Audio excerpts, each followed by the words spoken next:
तो बच्चों फिर से आपका स्वागत है एक बार हमारे YouTube चैनल फिजिक्स हेराल्ड में।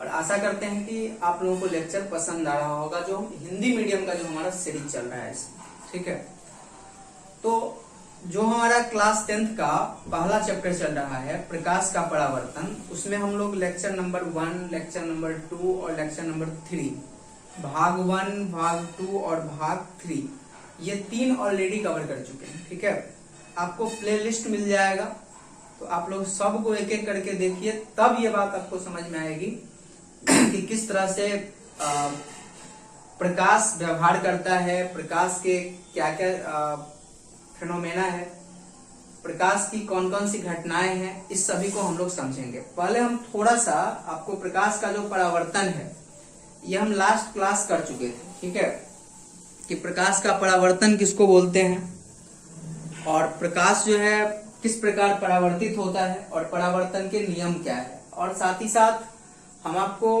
होमवर्क भी दिए थे कि जो परावर्तन कोण होता है, आपतन कोण होता है, आपतित किरण होती है, परावर्तित किरण होती है, इस सब की परिभाषा आप लोगों को लिखना था। ठीक है, तो कुछ बच्चे हैं जो लिख लिए होंगे, नहीं लिखे हैं तो ये आप बोल सकते हैं आपकी कमजोरी है, आप कॉन्शियस नहीं है, तो उसको भी आप लोग ध्यान देंगे लिखने के दौरान। ठीक है, और लिख लेंगे, जरूर लिख लेंगे। अपना एक कॉपी लेके बैठिए पढ़ने के लिए और सारी चीजों को नोट करते हुए पढ़िए।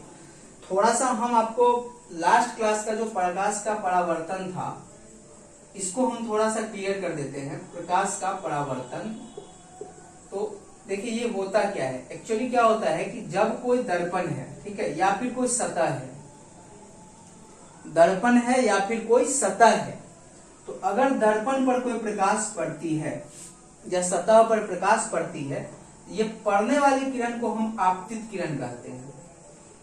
क्या कहते हैं बच्चों? आपतित किरण। यहां पर जैसे ही पड़ता है, ये टकरा के ऐसे वापस लौट आता है, इसको हम बोलते हैं परावर्तित किरण। ठीक है, इसको बोला जाता है परावर्तित किरण। और इसको बोलते हैं हम लोग आपतन बिंदु। आपतन बिंदु, एकदम पूरा का पूरा शब्द पर ध्यान देना है और शब्द पर ध्यान देते ही दिमाग में घूमना चाहिए, उसकी परिभाषा लिखा जाएगा। इसको बोलते हैं अभिलंब, इसको बोलते हैं अभिलंब। ठीक है, ये वाला अभिलंब और आपतित किरण के बीच का जो कोण है, इसको बोलते हैं आपतन कोण। आपतन कोण, और इसको बोला जाता है परावर्तन कोण।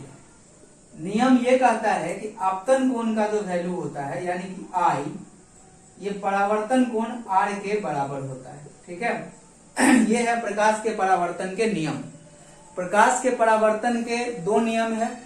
पहला नियम है कि आपतन कोण परावर्तन कोण के बराबर होता है, और दूसरा नियम है कि आपतित किरण, अभिलंब और परावर्तित किरण, ये तीनों एक ही समतल में होते हैं। ठीक है, ये 2 नियम थे।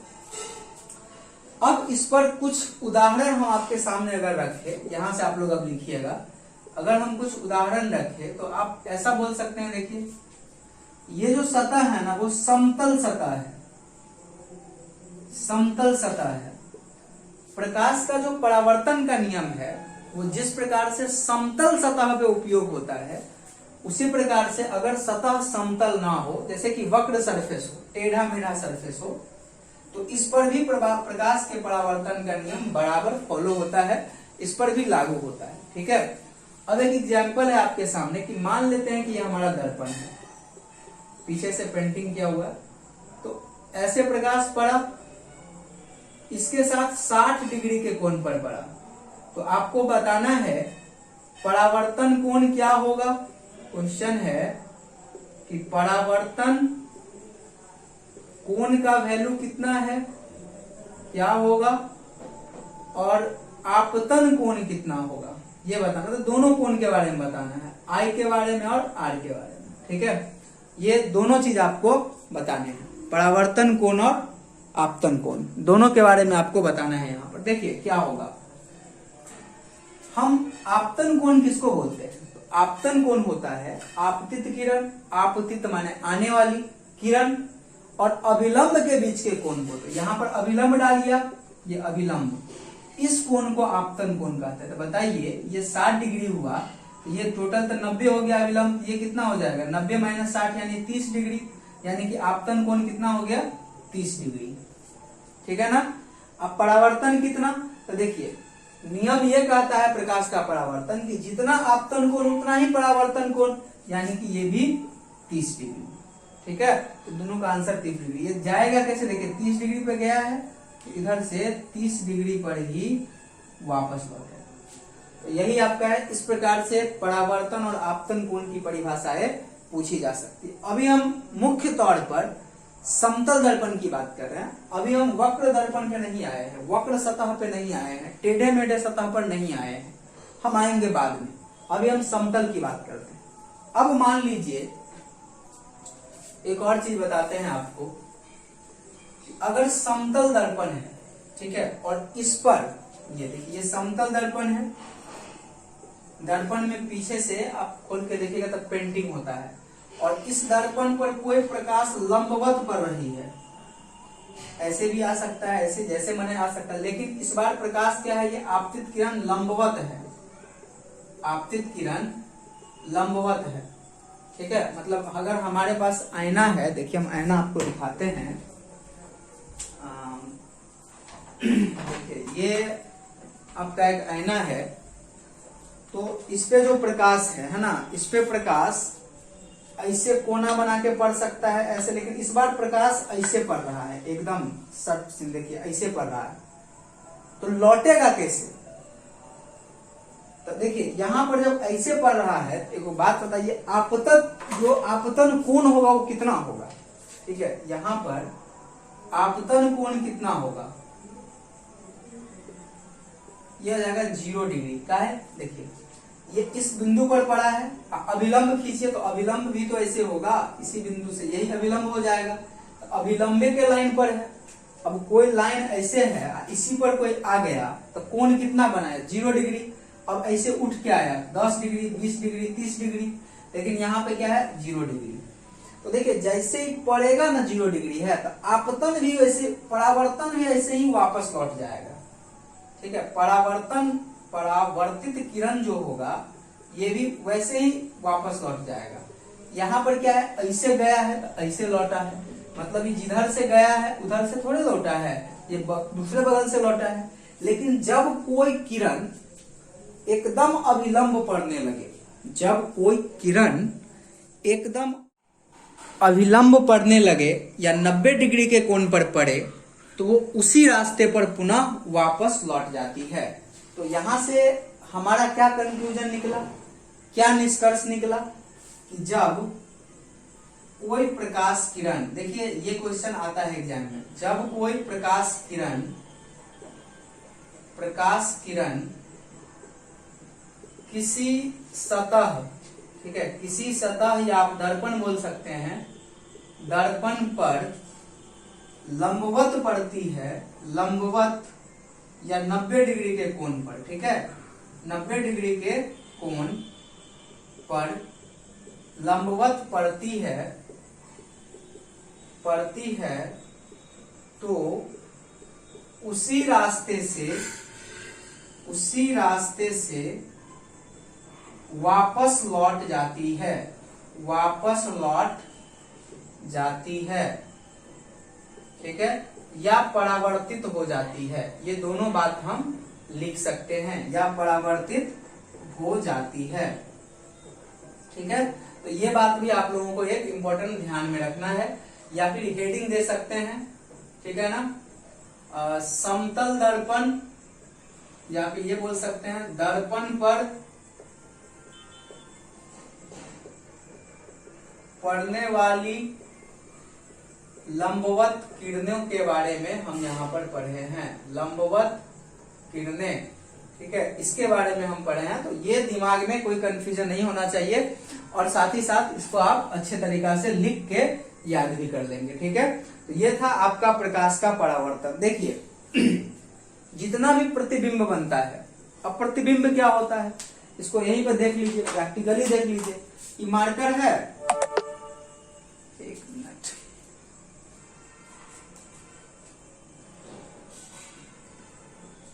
ये आपके सामने दर्पण है, तो आप देख रहे हैं कि दर्पण में ये मार्कर दिख रहा है, अंदर में जो दिख रहा है ना वही आपका प्रतिबिंब है। मेरा चेहरा दिख रहा है, तो यही क्या है, आपका प्रतिबिंब है। ठीक है ना, ये आपका प्रतिबिंब है। और प्रतिबिंब बनता कैसे है, उसके बनने का कारण क्या है, तो उसके बनने का कारण है प्रकाश का परावर्तन। अगर कोई आपसे पूछे कि प्रतिबिंब बनने का क्या कारण है, तो आपका आंसर होगा कि प्रकाश का परावर्तन ही प्रतिबिंब बनने का कारण है। प्रकाश परावर्तित नहीं होगा तो प्रतिबिंब नहीं बनेगा।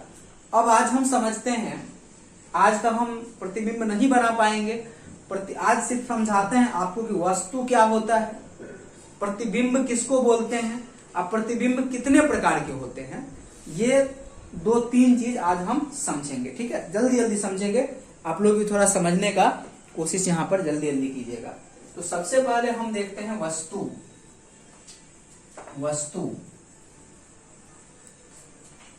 क्या है, वस्तु। अच्छा, वस्तु तो सब लोग जानते हैं, वस्तु क्या है, बहुत सारा वस्तु है अगल बगल में, पेन है, किताब है, कॉपी है, मोबाइल फोन है, टेबल है, कुर्सी है, बर्तन है, ताला है, चाबी है, पंखा है, सब वस्तु है।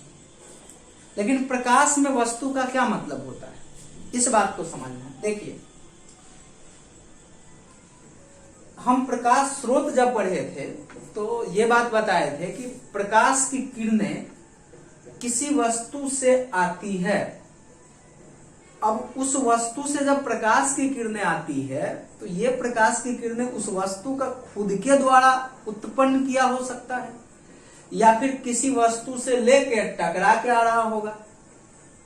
तो टकरा के आ रहा होगा, देखिए वस्तु से आया टकरा के, ये वाले की हम बात कर रहे हैं। इस वस्तु पर कहां से आया उसकी बात नहीं कर रहे हैं, हम अपनी बात कर रहे हैं। इस वस्तु से आया, ठीक है ना, प्रकाश टकराकर, या फिर इसका खुद का होगा। तो कहां आया, अगर आपको प्रतिबिंब बनाना हो तो दर्पण पर आएगा। मान लीजिए कि ये आपका एक दर्पण है और यहां पर क्या है, यहां पर एक फूल है। ठीक है, इस फूल से क्या, देखिए फूल का अपना प्रकाश होता नहीं है फ्लावर, फूल का अपना प्रकाश होता नहीं है, कहीं से ही लेगा और करेगा क्या कि दर्पण पर भेजेगा। यहां से मान ले कि सूरज से आया और फूल से टकरा के दर्पण पर गया। इस दर्पण को इस फूल से मतलब है, फूल पर कहां से आया, दर्पण को इससे मतलब नहीं है। तो इस दर्पण के लिए ये वस्तु की तरह व्यवहार करेगा। इस दर्पण के लिए क्या हो गया, वस्तु हो गया। कहने का मतलब अगर एक लाइन में बोले तो प्रकाश जहां से टकराकर दर्पण पर पड़ती है, प्रकाश जहां से दर्पण पर आती है, प्रकाश जहां से दर्पण पर आती है उसको, उस दर्पण के लिए वस्तु कहा जाता है। मतलब प्रकाश जहां से दर्पण पर आती है, दर्पण पर आती है, उसको दर्पण के लिए, दर्पण के लिए वस्तु कहा जाता है। वस्तु कहा जाता है। ठीक है, प्रकाश जहां से दर्पण पर आती है उसको, उस वस्तु, इस दर्पण के लिए वस्तु कहा जाता है। ठीक है, अब मान लेते हैं ये दर्पण लगा हुआ है, एकदम आप लोग एकदम खड़े हैं, ये सोहन लाल खड़ा है, पूरा एकदम जीट जाट कर रहा है, बाल में तेल लगा रहा है। तो इसके ये क्या होगा कि यहां से कहीं से आएगा प्रकाश, ये जाएगा टकराने के लिए दर्पण पे। इस दर्पण के लिए वस्तु कौन हुआ, ये आदमी हो गया। ठीक है ना, मतलब दर्पण पर प्रकाश जहां से आती है उसको कहा जाता है वस्तु। समझ में आ गया, क्लियर हो गया, कहीं से भी वो प्रकाश आ सकती है। अब हम बात करते हैं प्रतिबिंब का, इसको रोक के थोड़ा सा आप लिख लीजिए। ठीक है, ये देखिए वस्तु वास्तविक भी हो सकता है वस्तु वास्तविक भी हो सकता है, वास्तविक, और वस्तु जो है वो आभासी भी हो सकता है। वस्तु आभासी भी हो सकता है, दोनों तरह के वस्तु हो सकते हैं। ठीक है, अब हम आते हैं प्रतिबिंब पे। इसको हम लोग बिंब भी बोलते हैं। ठीक है, वस्तु को बिंब भी बोलते हैं। ठीक है, अब आते हैं हम प्रतिबिंब पे। ठीक है, इसको रोक के आप लिख लीजिए और प्रतिबिंब देखते क्या होता है। पहले हम प्रतिबिंब की परिभाषा लिख देते हैं और फिर हम आपको समझा देंगे प्रतिबिंब क्या होता है। देखिए, किसी वस्तु से जब प्रकाश की किरणें आती है दर्पण पर पड़ने के लिए, तो परावर्तन के बाद जो प्रकाश की किरणें हैं वो या तो एक बिंदु पर कट करती है या कट करती हुई प्रतीत होती है एक बिंदु पर। हाँ, तो हम ये बता रहे थे कि जब किसी वस्तु से प्रकाश की किरणें दर्पण पर पड़ती है तब टकराने के बाद परावर्तित किरणें एक बिंदु पर मिलती है। कैसे मिलती है अभी समझाएंगे। या मिलती हुई प्रतीत होती है। जिस बिंदु पर मिलती है, ठीक है ना, उस बिंदु को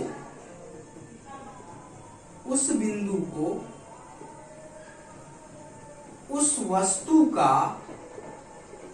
वस्तु का प्रतिबिंब कहा जाता है। प्रतिबिंब कहा जाता है।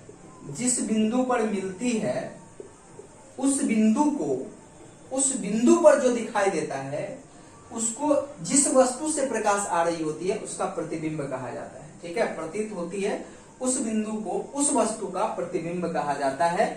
या फिर हम ऐसे लिख सकते हैं, या उस बिंदु पर प्रतिबिंब बनती है। उस बिंदु पर प्रतिबिंब बनती है।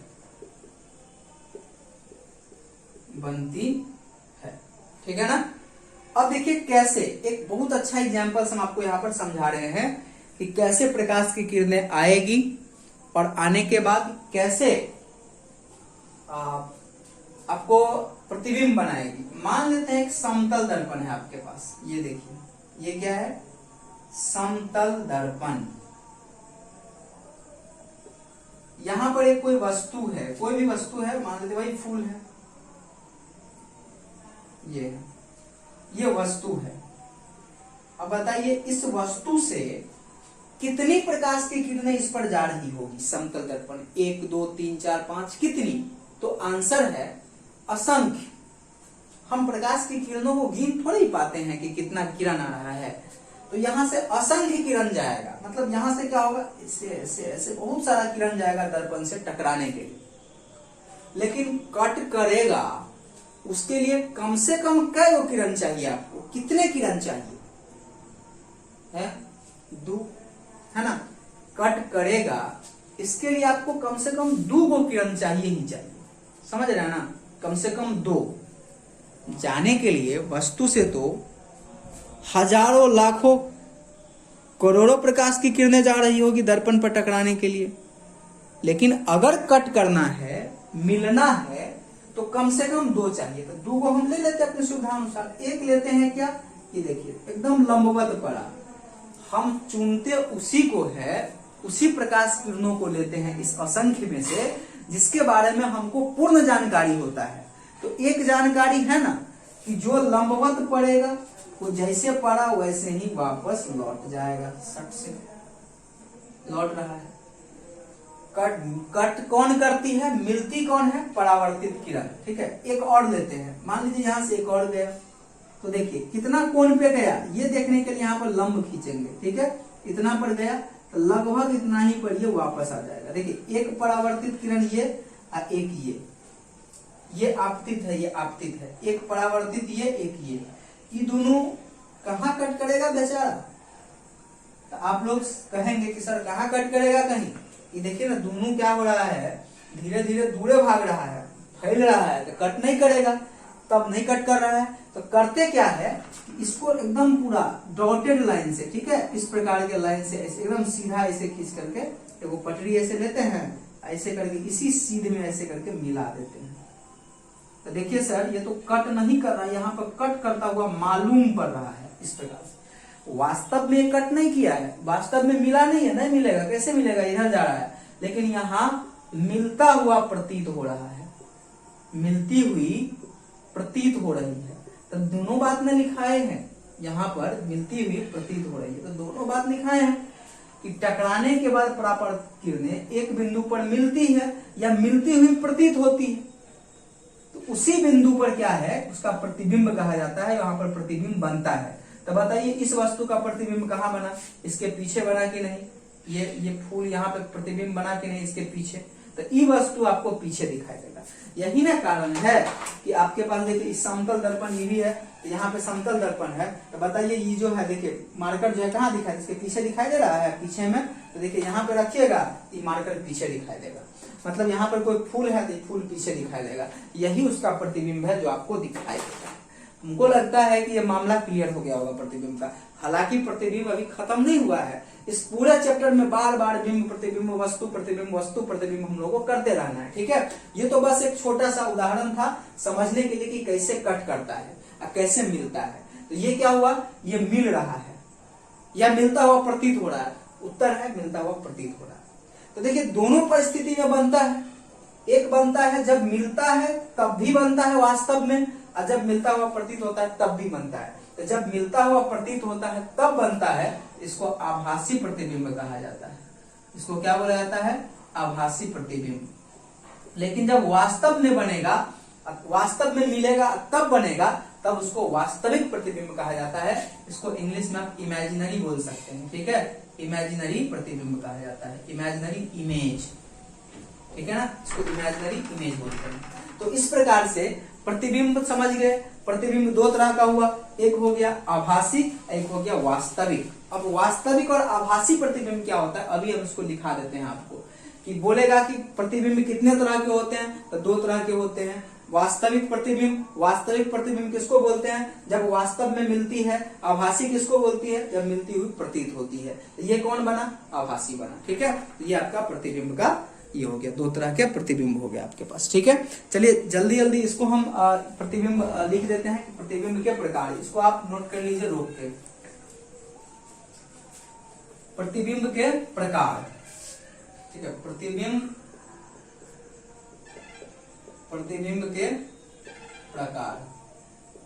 प्रतिबिंब के दो प्रकार होते हैं, पहला है वास्तविक। आपके पास भारती भवन का बुक है, उसमें लिखा हुआ है वास्तविक प्रतिबिंब के बारे में, ठीक है। तो इसका परिभाषा क्या हो गया, जब परावर्तित किरणें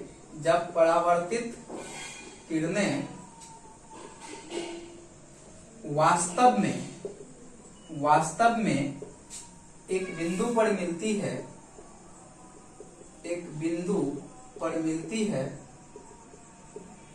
है, तब बने हुए प्रतिबिंब को वास्तविक प्रतिबिंब कहा जाता है, वास्तविक प्रतिबिंब कहा जाता है। और एक और बात इसमें यह है, वास्तविक प्रतिबिंब को पर्दे पर प्राप्त किया जा सकता है। वास्तविक प्रतिबिंब को पर्दा पे आप ले सकते हैं, प्रतिबिंब को पर्दे पर प्राप्त किया जा सकता है, ठीक है। वास्तविक प्रतिबिंब को पर्दे पर प्राप्त किया जा सकता है, ठीक है। इसका क्या मतलब है अभी हम समझाते हैं। फिर दूसरा आपका है क्या, आभासी। इसको हम लोग रियल इमेज बोलते हैं, इंग्लिश में क्या बोलते हैं, रियल इमेज। और दूसरा है आभासी। तो आभासी प्रतिबिंब, इसका क्या होगा, देखिए आभासी प्रतिबिंब में क्या लिखना है, इसी में लिखना है जब परावर्तित किरणें एक बिंदु पर मिलती हुई प्रतीत होती है। लिखिए हम देते हैं कि जब परावर्तित किरणें एक बिंदु पर मिलती हुई प्रतीत होती है, एक बिंदु पर मिलती हुई प्रतीत होती है, तब बने हुए प्रतिबिंब को आभासी प्रतिबिंब कहा जाता है, आभासी प्रतिबिंब कहा जाता है। तो बताइए कितना तरह का प्रतिबिंब हुआ? 2 तरह का, वास्तविक और आभासी। जब वास्तव में मिलता है तो वास्तविक, जब मिलता हुआ प्रतीत होता है तो उसको आभासी बोलते हैं, ठीक है, इमेजिनरी। और इसको पर्दे पर प्राप्त नहीं किया जा सकता है, पर्दे पर प्राप्त नहीं किया जा सकता है। इसका क्या मतलब हुआ? अभी हम बताते हैं इसका मतलब। अब बताइए कि अभी जो आप देख रहे थे, जो समतल दर्पण है, इस समतल दर्पण में कौन प्रतिबिंब बना? आभासी। तो इसको देखिए, तो जैसे पीछे बन रहा है, तब पीछे आके किसी को बोलिए तो देखो तो पीछे है, दिख रहा है ना, ये मार्कर है, इसके पीछे भी दिख रहा है वो है, तो किसी को बोलिए जाके देखो तो पीछे है इसका, तो कहेगा नहीं कुछ नहीं है पीछे, कहाँ कुछ है, इधर से दिख रहा है। तो ये आभासी है, इसीलिए पीछे नहीं दिख रहा है, पीछे इसका छांव नहीं पड़ रहा है। लेकिन वास्तविक होता तो पड़ता। अगर यहाँ पर कोई कार्डबोर्ड रख देते तो उस पर इसका छाया पड़ता, जाके प्रतिबिंब उसका पड़ता। छाया हालांकि दूसरा चीज होता है, लेकिन रफली समझने के लिए उसके पीछे पड़ता, ठीक है। लेकिन चूंकि आभासी है तो नहीं पड़ता है। लेकिन अगर आभासी नहीं होता तो पीछे कोई चीज रख देता तो उस पर वो इसका अति दिखाई देता, धब्बा, लाइट का धब्बा उस पर दिखाई देता, ठीक है। तो यही बात है कि जो वास्तविक प्रतिबिंब है उसको पर्दे पर प्राप्त किया जा सकता है, और जो आभासी है उसको पर्दे पर प्राप्त नहीं किया जा सकता है। अब कौन दर्पण, जैसे अवतल है, उत्तल है, समतल है, 3 दर्पण है, तो कौन से दर्पण कौन सा इमेज बनाता है, कौन सा प्रतिबिंब बनाता है, ये हम जैसे जैसे आगे पढ़ेंगे ना वैसे वैसे समझते जाएंगे। हालांकि आभासी का एक उदाहरण लिख सकते हैं आप, समतल दर्पण, ठीक है। समतल दर्पण आभासी प्रतिबिंब कंफर्म बनाता है। उत्तल और अवतल भी आभासी बनाता है, ठीक है, उत्तल और अवतल भी आभासी बनाता है, और उत्तल अवतल वास्तविक भी बनाता है। तो ये था आज का हमारा कंप्लीट लेक्चर। आप लोग इस लेक्चर में समझे प्रकाश के परावर्तन से संबंधित कुछ महत्वपूर्ण बिंदु, और साथ ही साथ आप समझे कि वस्तु क्या होता है, आप समझे कि वास्तविक प्रतिबिंब क्या होता है, वास्तविक प्रतिबिंब क्या होता है, और आभासी प्रतिबिंब क्या होता है। प्रतिबिंब 2 प्रकार के होते हैं, इतना चीज हम लोग समझे। आगे की क्लास में हम इससे और ज्यादा अध्ययन करेंगे। आप लोग इसी प्रकार से जुड़े रहिए। कोई दिक्कत होता है तो आप कमेंट करके मुझे बता सकते हैं, उसी पर वहीं पे जाके कमेंट कीजिए यूट्यूब पे, हम देखेंगे कमेंट को और फिर से उसमें सुधार करेंगे, ठीक है। तो आज के लिए इतना ही, अच्छे से पढ़ाई कीजिए, धन्यवाद।